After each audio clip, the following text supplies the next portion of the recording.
Hi guys, this is Abhijit. I am continuing the tomorrow's topic. There, we have completed the topic ionic bond, but some remaining points are there. As we know कि हम ionic bond को एक और नाम से जानते हैं जो है इलेक्ट्रोवैलेंट बॉन्ड। ठीक है।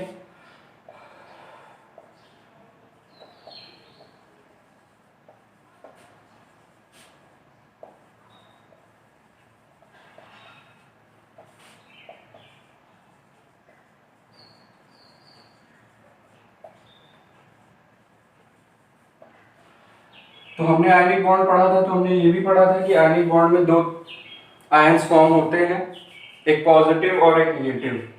जो हमारा पॉजिटिव आयन होता है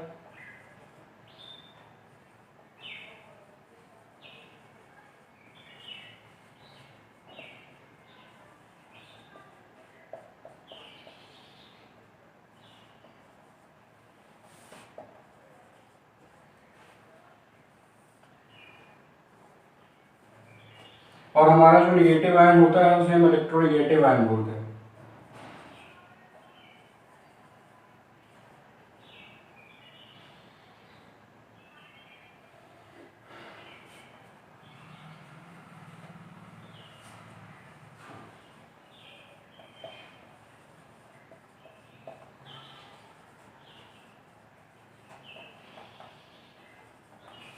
तो ये हमें पता होना चाहिए कि आयनिक बॉन्ड का दूसरा नाम क्या होता है। कभी कभी पेपर में क्या होता है कि आयनिक बॉन्ड की जगह हम इलेक्ट्रोवैलेंट बॉन्ड पूछ लेते हैं और हमारे दिमाग में रहता है अरे ये तो हमने पढ़ा ही नहीं। ठीक, तो इलेक्ट्रोवैलेंट बॉन्ड नाम हो गया।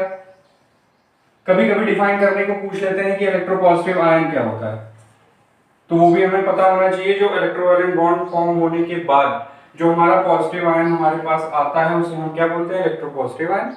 और जो हमारा निगेटिव आयन होता है उसे हम क्या बोलते हैं, इलेक्ट्रोनेगेटिव आयन। इसके बाद एक और बात कर लेते हैं जो कि है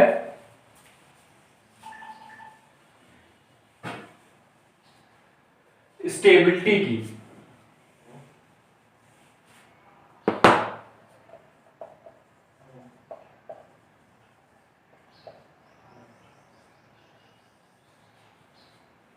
कि क्या हमारे आयनिक बॉन्ड स्टेबल होते हैं? तो मेरा आंसर होगा हाँ होते हैं। अब आप पूछेंगे क्यों होते हैं?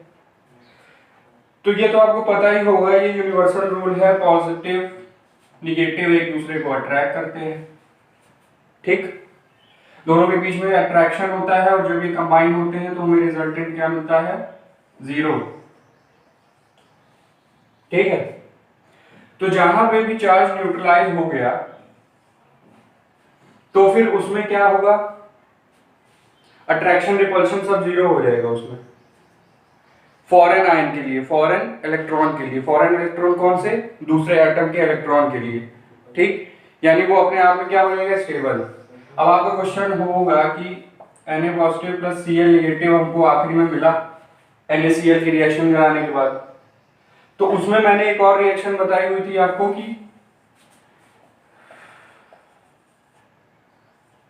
2NaCl, 2Na positive 2Cl negative. अब यहां से क्या होगा, एक Na प्लस Na टूटेंगे plus Cl negative Cl negative. इसके आउटर मोस्ट में इलेक्ट्रॉन है नहीं, इसका ऑक्टेट है कंप्लीट, तो ये दोनों कंबाइन होंगे चार्ज को न्यूट्रलाइज करने के लिए और ये दोनों कंबाइन होंगे चार्ज को न्यूट्रलाइज करने के लिए। तो हमारे पास रिजल्टेंट क्या हो जाएगा,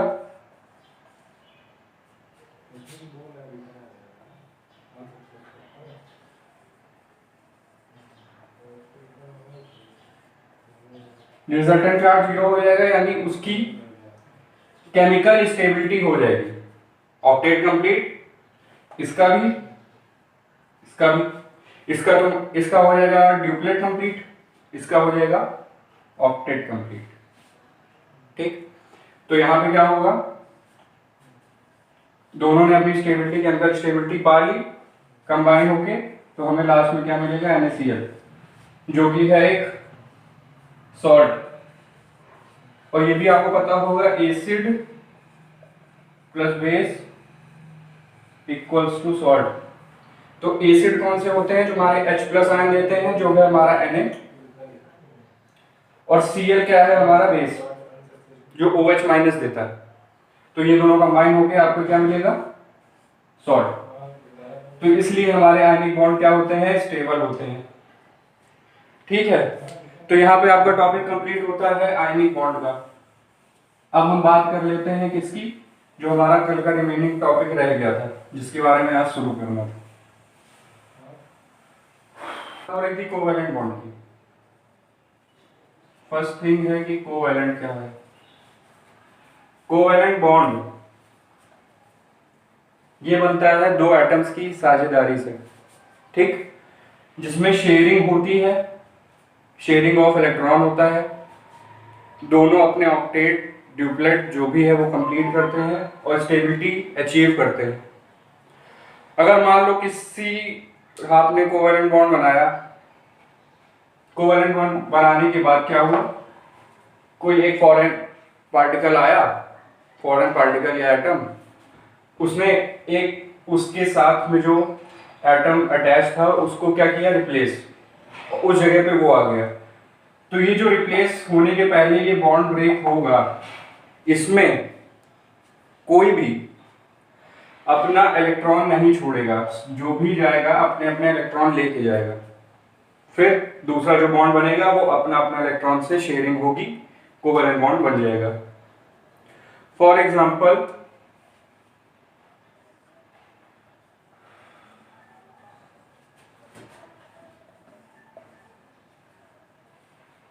ठीक,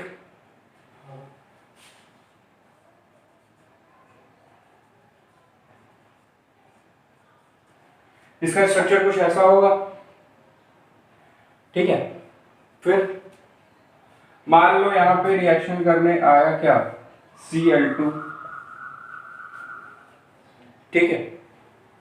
तो अब क्या होगा? ये जो Cl होगा पहले दो एटम्स में ब्रेक होगा,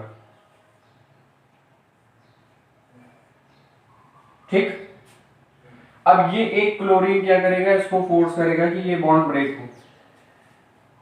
तो ये बॉन्ड ब्रेक होगा तो ये इसका अगला स्टेप होगा,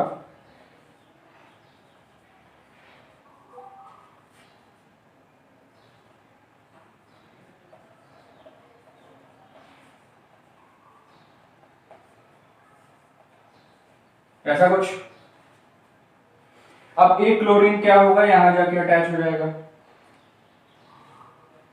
ठीक, और एक हाइड्रोजन होगा वो यहां आके अटैच हो जाएगा, ठीक है।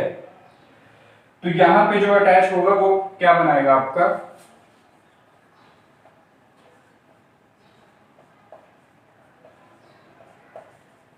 ठीक, और वो रिमेनिंग पार्ट आपका बना देगा HCl। तो यहाँ पे आप देख सकते हैं कि म्यूचुअल अंडरस्टैंडिंग हुई, अपने अपने इलेक्ट्रॉन लिए, बॉन्ड ब्रेक हुआ, फिर दूसरा फॉरेन एटम्स के साथ आपने बॉन्ड बना लिया। यहाँ पे आयंस फॉर्मेशन नहीं होता है। तो इसका पहला पॉइंट आएगा, क्योंकि हम उससे रिलेट करके चलेंगे तो आपको उन दोनों में डिफरेंस याद करने की जरूरत नहीं पड़ेगी। तो जो जो टॉपिक वहां पे थे, पॉइंट्स वहां पे थे, वही पॉइंट्स और टॉपिक हम यहाँ लेके चलेंगे। तो यहाँ पे आएगा नो आयन फॉर्मेशन, ठीक। अब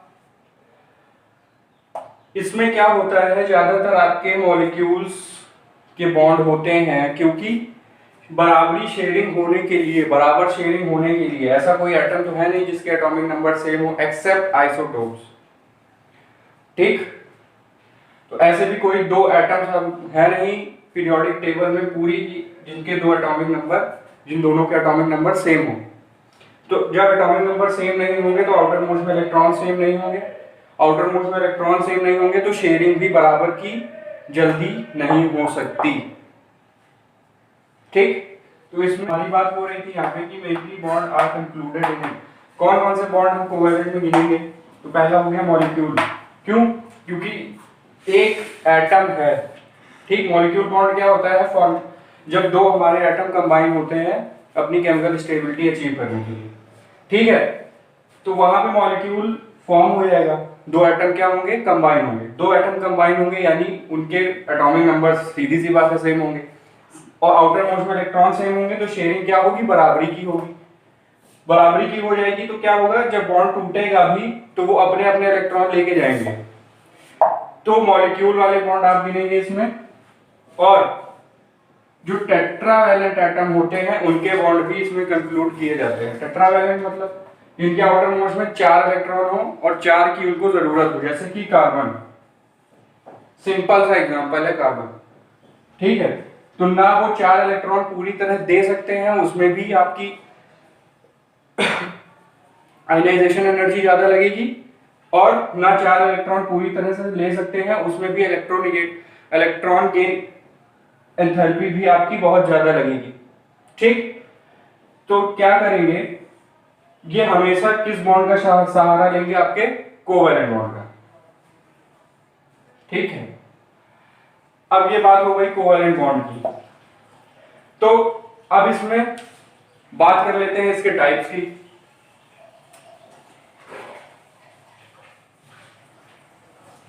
तो टाइप्स में जब आएंगे तो ये मेनली 3 टाइप के होते हैं।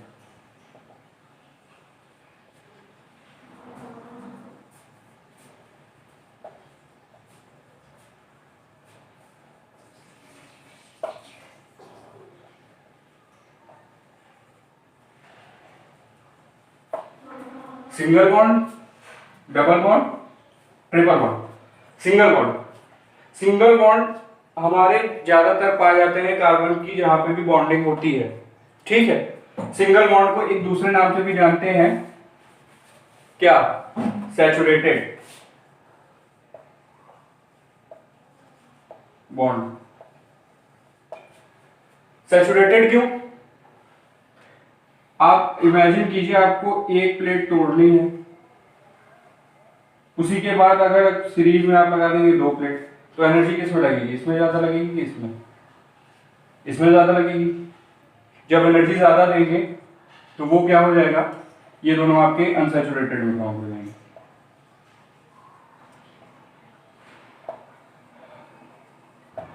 ठीक। तो ये बात हो गई single bond, double bond, triple bond. अब इसके एग्जांपल देख लेते हैं। मीथेन सिंपलेस्ट एग्जांपल होगा आपका। ये नहीं देखना है कि कार्बन कितने बॉन्ड बना रहा है, ये देखना है कि दो अलग अलग एटम के बीच में कितने बॉन्ड बन रहे हैं।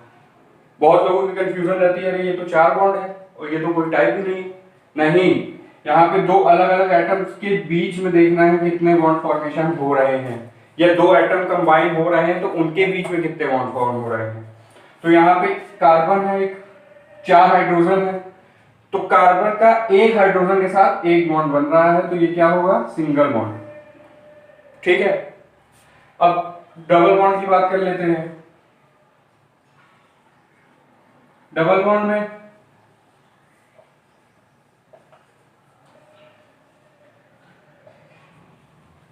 ठीक, यहां पे क्या होगा, कार्बन और हाइड्रोजन के बीच में तो क्या है, सिंगल बॉन्ड है। जितने भी कार्बन है और हाइड्रोजन है उनके बीच में क्या है, सिंगल बॉन्ड है। लेकिन अगर हम यहां देखें तो यहां पे जो कार्बन का मॉलिक्यूल प्रेजेंट है C2,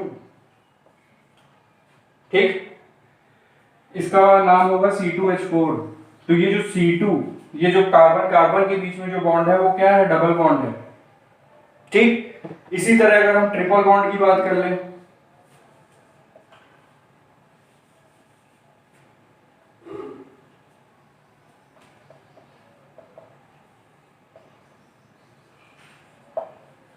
ट्रिपल बॉन्ड में क्या होगा,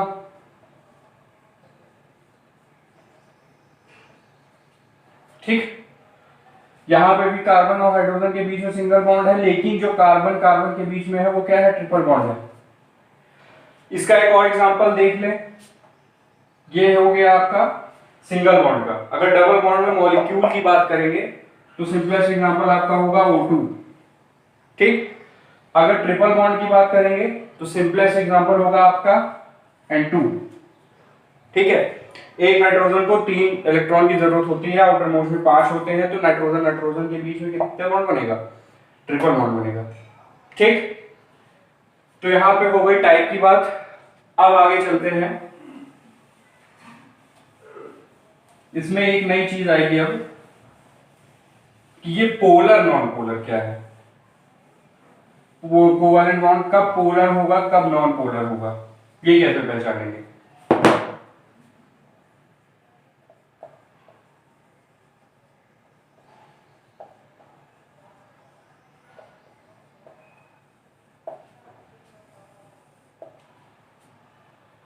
ठीक, तो पोलर की जब बात करेंगे तो जब जो दो एटम कंबाइन हो रहे हैं, ठीक, दो एटम कंबाइन हो रहे हैं, तो जब उन दो एटम की इलेक्ट्रोनेगेटिविटी, कल इसके बारे में बात हो चुकी है, इलेक्ट्रोनेगेटिविटी। इलेक्ट्रोनेगेटिविटी क्या होती है? न्यूक्लियस की अट्रैक्शन एंड रिपल्शन पावर, जो इलेक्ट्रॉन को उसी ऑर्बिट पे रिवॉल्व करते रहने देती है, उसको बाहर जाने नहीं देती। ठीक है, और आयनाइजेशन क्या होती है? उतनी ही एनर्जी रिक्वायर होती है उस स्पेस को फिल करने के लिए कि इलेक्ट्रॉन वहां से निकल सके। तो इलेक्ट्रोनेगेटिविटी की जो बात हुई थी, तो हर एटम की अलग अलग होती है। ठीक है, हर एटम की अलग अलग होगी, तो जब वो कंबाइन होंगे, ठीक, और उनके दोनों के बीच की इलेक्ट्रोनेगेटिविटी का डिफरेंस, इलेक्ट्रोनेगेटिविटी का डिफरेंस बहुत ज्यादा ना हो, बहुत ज्यादा किस में होगा? आयनिक में। बहुत ज्यादा ना हो, मिनिमम हो। ठीक, मिनिमम हो लेकिन हो, जीरो ना हो। जो थोड़ा बहुत भी होगा वो बॉन्ड, वो जो तुम्हारे बॉन्ड कहलाएंगे वो तुम्हारे पोलर कोवैलेंट बॉन्ड कहलाएंगे।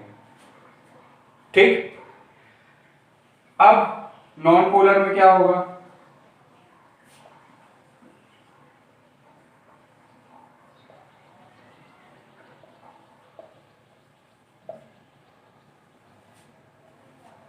ठीक है, तो अब नॉन पोलर की बात करें तो नॉन पोलर कोवैलेंट बॉन्ड कौन से होंगे?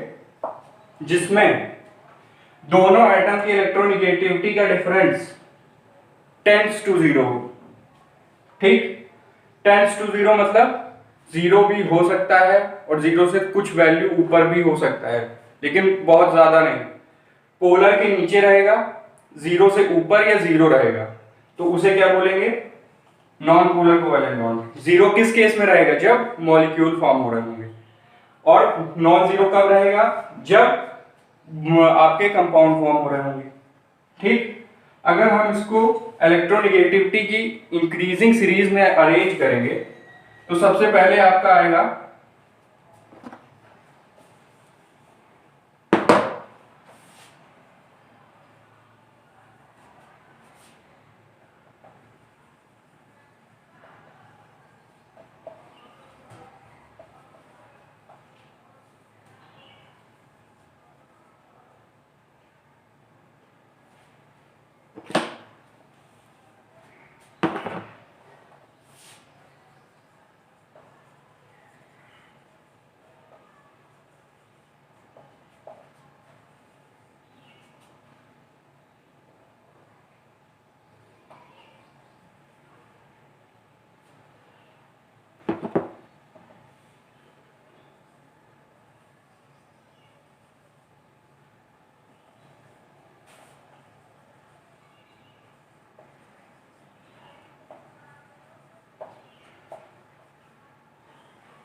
तो जैसा कि आप देख रहे हैं अभी क्या है, हम किस में अरेंज करने की कोशिश कर रहे हैं, क्योंकि जनरली एक मार्क्स में एक मार्क्स के क्वेश्चन में पूछ लिया जाता है आपसे कि आप electronegativity difference of atom, combining atom की इंक्रीजिंग या डिक्रीजिंग सीरीज में बॉन्ड को अरेंज करें। ठीक है, तो यहां पे क्या होगा? सबसे पहले आएगा नॉन पोलर। क्यों? क्योंकि इसका डिफरेंस जीरो भी हो सकता है या जीरो से कुछ वैल्यू ऊपर भी हो सकता है। तो सबसे पहले आपका आएगा नॉन पोलर कोवैलेंट बॉन्ड।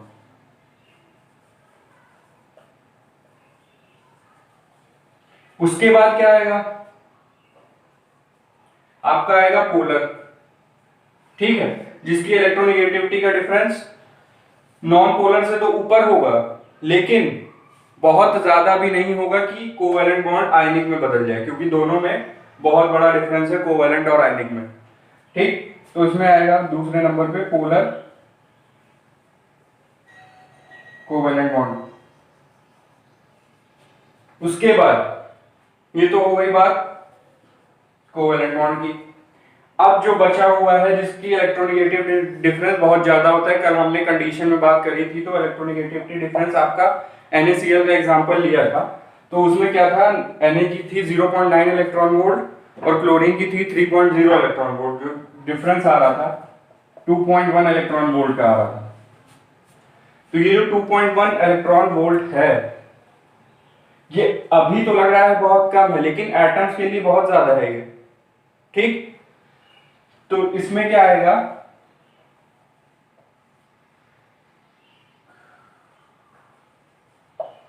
तो ये हो गई आपकी series on the basis of increasing electronegativity difference of combining atom. ठीक, अब आगे चलते हैं।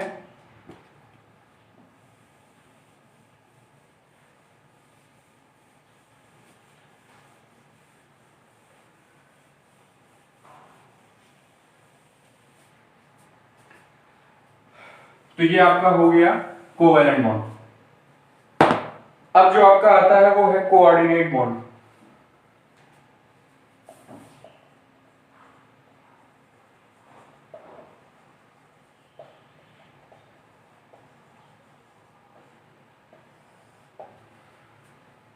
ठीक, कोऑर्डिनेट देख के आपको याद आ रही होगी मैथ की, लेकिन वो कोऑर्डिनेट अलग होता है। ठीक, और ये कोऑर्डिनेट अलग है। ठीक है, ये कोऑर्डिनेट बॉन्ड है जो, वो बेसिकली होता क्या है, मान लिया कि आप कोई बॉन्ड बनाए दो एटम्स का, बन गया, बनने के बाद क्या हुआ, ये जो कोऑर्डिनेट बॉन्ड होगा, एटम्स के बीच में बॉन्ड बन गया, उनकी वैलेंसी पूरी हो गई। लेकिन बहुत सारे बॉन्ड एटम्स होते हैं जिनके आउटर मोस्ट में बहुत ज्यादा इलेक्ट्रॉन होते हैं और उनको कम की जरूरत होती है, तो वो बॉन्ड बना लेते हैं। लेकिन जो रिमेनिंग वाले होते हैं, ठीक, जैसे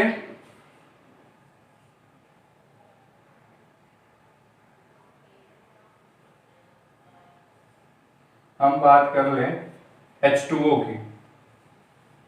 ठीक, तो इसका स्ट्रक्चर कैसा बनेगा, ऐसा बने। ठीक, हाइड्रो ऑक्सीजन के आउटर मोस्ट में होते हैं 6 इलेक्ट्रॉन, एक इलेक्ट्रॉन ये हो गया, एक इलेक्ट्रॉन ये हो गया, बस हो गया दो, बचे कितने, 4। हाइड्रोजन के पास तो वैसे ही एक होता है, बात ही खत्म। ठीक, तो ये जो दो हैं, ये जो 4 है, इनकी पेयरिंग कर लेंगे, जो भी रिमेनिंग इलेक्ट्रॉन होंगे उनकी पेयरिंग कर लेंगे। ठीक, पेयरिंग करने के बाद इन पर्टिकुलर एक पेयर को अगर ले कंसीडरेशन में, या फिर इन पेयर्स के नाम होते हैं लोन पेयर। ठीक, तो ये जो लोन पेयर हैं, ये सीधे सीधे 2 इलेक्ट्रॉन डोनेट कर दिए जाते हैं, किसको, जो इनके साथ बॉन्ड बनाने आया होता है। ठीक, उसको डोनेट करके उसका ड्यूप्लेट या ऑक्टेट कंप्लीट कर दिया जाता है। लेकिन जब चाहे ऑक्सीजन अपने ये 2 इलेक्ट्रॉन वापस भी ले सकता है उस एटम से। ठीक है, लेकिन उस समय तक के लिए उसकी भी केमिकल स्टेबिलिटी अचीव हो चुकी होती है। ठीक, तो यहां पे बात हो रही थी लोन पेयर की। तो ये जो 2 इलेक्ट्रॉन की पेयरिंग होती है, इसे हम नाम देते हैं लोन पेयर का। और ये ऑक्सीजन डोनेट करता है परमानेंटली नहीं, कुछ टाइम के लिए, कि जिससे उस एटम की भी क्या हो सके, ऑक्टेट या ड्यूप्लेट कंप्लीट हो सके। और कुछ समय के बाद जब इस ऑक्सीजन को उस इलेक्ट्रॉन की जरूरत पड़ेगी तो ये क्या करेगा, वापस ले लेगा। ठीक है, तो इसका एक एग्जांपल देख लेते हैं।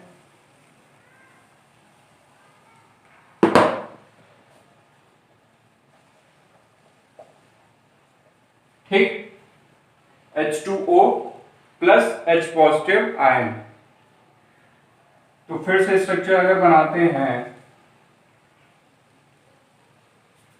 Plus H plus, H plus है तो इसके आउटर मोस्ट में इलेक्ट्रॉन होने की बात ही नहीं होती। क्यों? एक ही इलेक्ट्रॉन है, वो भी ये डोनेट कर चुका है। ठीक है, तो क्या करेगा, ऑक्सीजन जो है अपने दो इलेक्ट्रॉन पेयर को इसे डोनेट कर देगा। ठीक, तो यहां पे आपको जो मिलने वाला है वो होगा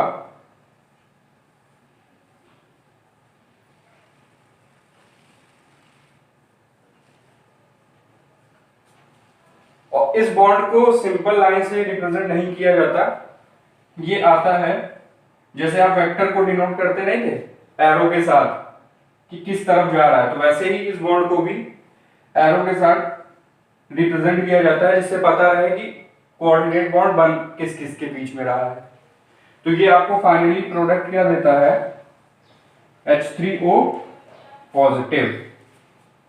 तो ये बात हो गई आपकी कोऑर्डिनेट बॉन्ड की। अब इसमें एक चीज और आती है, माइनर सी चीज है, वो डाइपोल डाइपोल डाइपोल क्या होते हैं?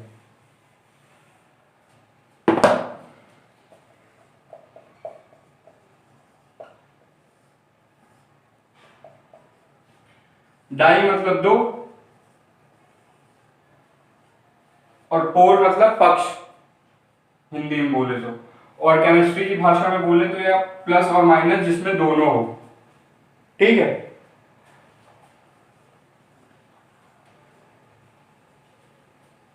ये आपका वाटर है H2O।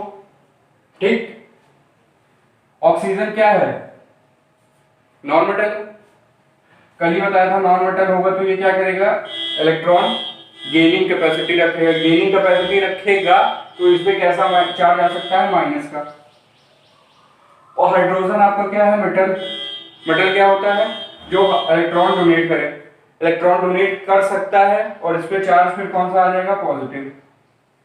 तो यहाँ पे आपके देखिए दो पोल फॉर्म हो रहे हैं, इसी को बोलते हैं डाइपोल मूवमेंट। डाइपोल मूवमेंट क्या होता है, जब इसकी कैलकुलेशन करी जाए कि ऑक्सीजन हाइड्रोजन पे और हाइड्रोजन ऑक्सीजन पे कितना फोर्स लगा रहा है, उसे बोलते हैं डाइपोल मूवमेंट। ठीक, तो उसकी कैलकुलेशन अलग है, फिर उसकी बाद में बात करेंगे। तो ये आपका जनरली आपका इंट्रोडक्शन था डाइपोल का, जो आपके कोर्स में दिया हुआ है। तो ये होगा डाइपोल, जो टू डिसिमिलर एटम्स जब कंबाइन, एक पॉजिटिव और एक निगेटिव एटम जब पर्टिकुलर डिस्टेंस पे रखे हो तो वो डाइपोल फॉर्म करते हैं। और जब हम उसकी फोर्स की कैलकुलेशन करते हैं तो वो क्या होता है, डाइपोल मूवमेंट। ठीक, ये तो एक ऑक्सीजन और हाइड्रोजन की बात हो गई। सिमिलरली ये हो जाएगा, तो इसमें देख सकते हैं आप कि दो डाइपोल है। ठीक है, अब आगे चलते हैं, जो आपकी कोर्स का लास्ट टॉपिक होगा इस चैप्टर में, वो है आपका रेडॉक्स।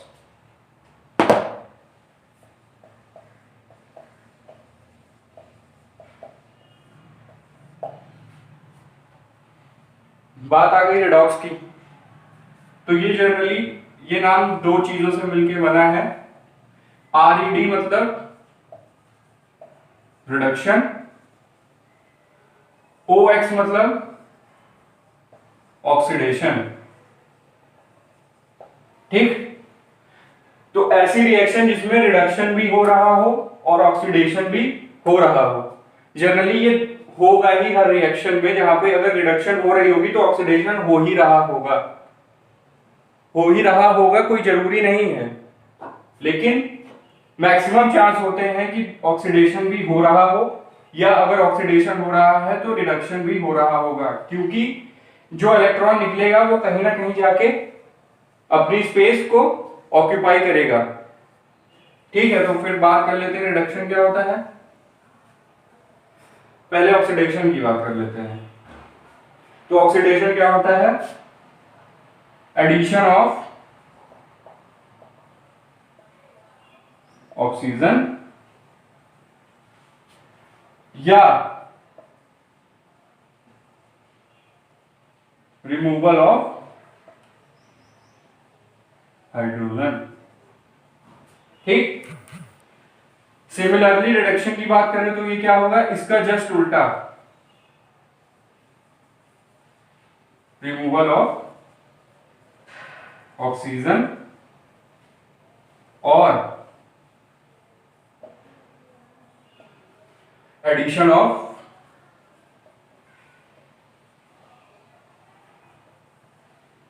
हाइड्रोजन। ठीक है।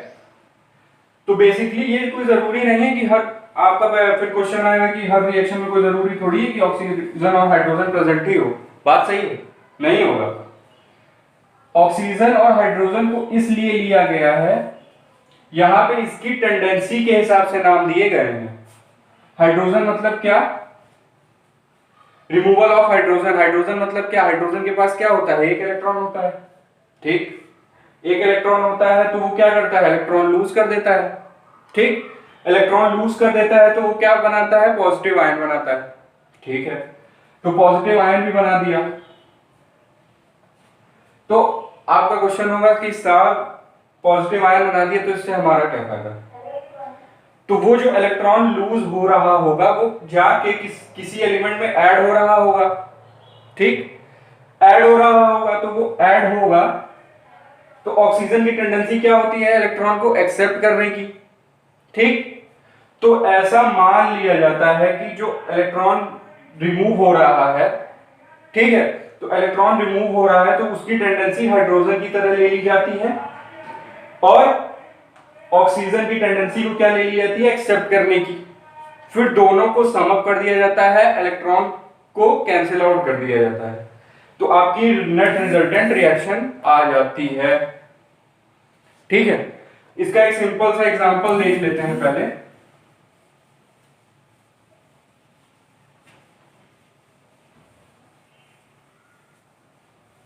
पहले चलते हैं एग्जांपल पे कि आपको रिडॉक्स समझ में आ जाए। तो पहले एग्जांपल ले लेते हैं ऑक्सीजन और हाइड्रोजन का। तो ले लेते हैं CaO प्लस H2। ठीक, अब क्या होगा, ये फॉर्म करेगा Ca plus H2O। General reaction ले लिया। तो यहां पे आप देख सकते हैं ये क्या कर रहा है, ऑक्सीजन यहां पे रिमूव हो रहा है तो ये क्या होगा, रिडक्शन। सिमिलरली हाइड्रोजन में क्या हो रहा है, ऑक्सीजन ऐड हो रहा है तो ये क्या होगा, ऑक्सीडेशन। ठीक है, तो ये तो जनरली नाम के हिसाब से बात हो गई कि रेडॉक्स, ऑक्सीजन निकल रही है और ऑक्सीजन जाके दूसरी जगह ऐड हो रही है। अब जो हमने बताया था इलेक्ट्रॉन वाली बात, उसका भी एग्जांपल देख लेते हैं। ठीक, तो हमने लिया सोडियम। ठीक, इसमें से एक इलेक्ट्रॉन माइनस कर दिया तो आपको क्या मिलेगा, Na पॉजिटिव मिलेगा। ठीक, अब अगले में ले लिया आपने क्लोरीन। तो ये जो इलेक्ट्रॉन होगा वो जाके क्लोरीन में ऐड होगा। क्यों, क्लोरीन की इलेक्ट्रॉन एक्सेप्टिंग टेंडेंसी होती है। तो यहां पे क्या हो गया, इलेक्ट्रॉन ऐड हो गया। इलेक्ट्रॉन ऐड हो गया तो ये आपको क्या देगा, Cl माइनस देगा। ठीक, या फिर इसको उल्टा लिख ले या ऐसे ही कर लेते हैं। अब दोनों को ऐड कर लेते हैं इक्वेशन को, तो जिससे हमारी रिजल्टेंट रिएक्शन आ जाएगी। ये माइनस का इलेक्ट्रॉन, ये प्लस का इलेक्ट्रॉन, ये तो मैथ का रूल कहता है कि प्लस और माइनस अगर सेम चीज अपोजिट साइन में है तो ये क्या हो जाएगी, जीरो, इलेक्ट्रॉन का काम खत्म। तो यहां पे क्या आएगा, Na प्लस Cl, और ये निगेटिव ये पॉजिटिव को अट्रैक्ट करेगा तो क्या बनाएगा, कंपाउंड जो हमने अभी बात करी थी, किसमें, आयनिक बॉन्ड की स्टेबिलिटी पे। ठीक, तो ये दोनों अट्रैक्ट होंगे तो क्या बना देगा, NaCl। तो यहां तक आपको बात समझ में आ गई होगी कि ऑक्सीजन और हाइड्रोजन होगा तब भी रेडॉक्स हो रही होगी, जब ऑक्सीजन हाइड्रोजन नहीं होगा तब भी रिडॉक्स हो रही होगी। क्यों? क्योंकि हम स्पेसिफिकली हाइड्रोजन और ऑक्सीजन के अदला बदली को ही रिडॉक्स नहीं बोलते, लेकिन उनकी टेंडेंसी ली जाती है। क्या? हाइड्रोजन इलेक्ट्रॉन लूज करता है, इसलिए उसकी टेंडेंसी पॉजिटिव लेते हैं। यहाँ पे जो केस, यहाँ पे क्या हो रहा है, ये हो रहा है आपका ऑक्सीडेशन। ऑक्सीजन की क्या होती है, इलेक्ट्रॉन एक्सेप्ट करने की, तो यहाँ पे ये रोल कर रहा है कौन, क्लोरीन। तो यहाँ पे ये हो रहा है रिडक्शन। अब कुछ ना करिए, ReD और OH को जोड़ दीजिए तो ये आपकी क्या हो जाएगी, redox. As simple as this. तो आपको ये दोनों केस याद रखने हैं। ये पहला केस हो गया, ये दूसरा केस हो गया। अब एक शॉर्ट ट्रिक बता दूं आपको कि आपसे कभी कभी पूछ लिया जाएगा कि ऑक्सीडाइजिंग एजेंट और रिड्यूसिंग एजेंट बताओ। ठीक है, तो सिंपल सी चीज आप दिमाग में रखिए, जो रिडक्शन कर रहा होगा, ठीक, यहां पे CaO रिडक्शन कर रहा है तो ये CaO क्या हो जाएगा, ऑक्सीडाइजिंग एजेंट हो जाएगा। ठीक, जो रिडक्शन होगा उसका जस्ट उल्टा क्या हो जाएगा, ऑक्सीडाइजिंग एजेंट, और जो ऑक्सीडेशन कर रहा होगा उसका क्या हो जाएगा, रिड्यूसिंग एजेंट।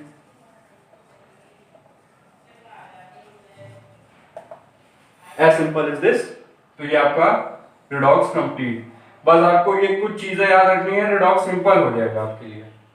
वही सेम चीज यहां पे होगी, ऑक्सीडेशन इसमें हो रहा है तो ये आपका क्या हो जाएगा, रिड्यूसिंग एजेंट हो जाएगा।